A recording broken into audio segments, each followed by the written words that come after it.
Chapter 7. The Sorcerer's Gift. The sorcerer didn't speak.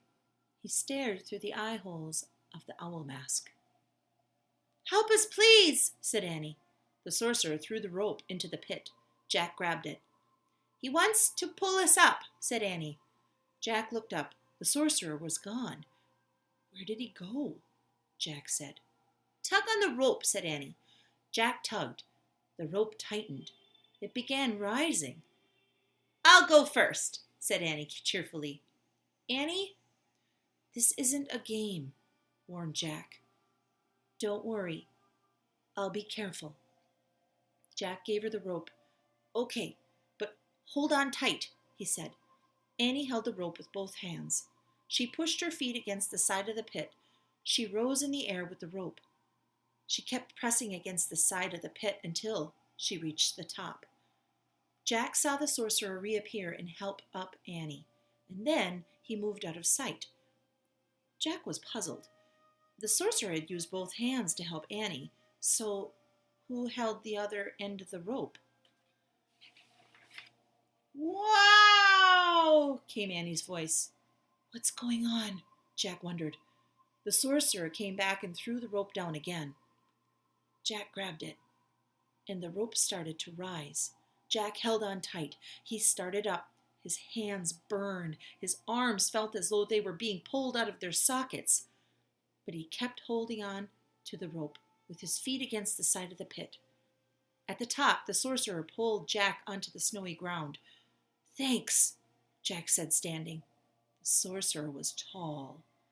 He wore a long fur robe. Jack could only see his eyes through the owl mask. "Hey!" Annie called.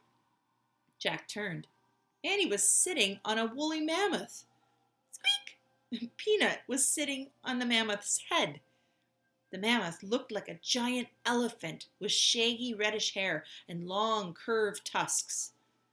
The other end of the rope was around the mammoth's large neck. "Lulu pulled us up," said Annie. "Lulu," said Jack. "Don't you think she looks like a Lulu?"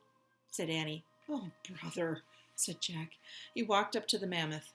"Hey, mammoth starts with an M," said Annie. "Maybe Lulu's the special thing." "I don't think so," said Jack. The great creature knelt down, just like a circus elephant. "Whoa," said Annie. She clutched the mammoth's ears to keep from falling off. The sorcerer helped Jack climb onto the mammoth. "Thanks," said Jack. And then the sorcerer reached into his pouch and he pulled out a smooth, white bone and handed it to Jack. The bone was hollow, and it had 4 holes along one side and 2 on the other.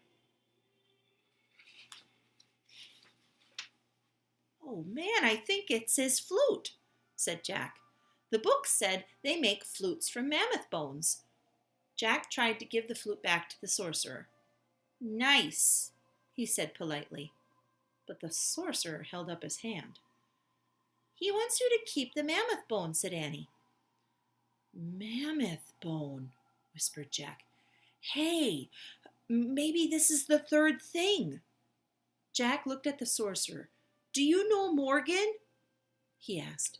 The sorcerer did not answer, but his eyes sparkled with kindness. He turned away from Jack and untied the mammoth's rope, and then he whispered in the ear of the giant woolly creature. When the mammoth stood up, Jack gripped Annie's clothes to keep from falling off. He felt miles above the earth. He nestled behind Annie in the dip between the mammoth's head and a huge curved back. The mammoth took slow, plodding steps across the snow, and then he picked up speed. "Where are we going?" said Jack as they bumped up and down. "To the treehouse," said Annie. "Well, how does he know where it is?" said Jack. "She just knows," said Annie. Jack looked back. The sorcerer was now standing in the snow watching them. But at the moment the clouds parted and the sun came out. Jack was blinded by the sunlight in the snow. He squinted to see, but The sorcerer had vanished.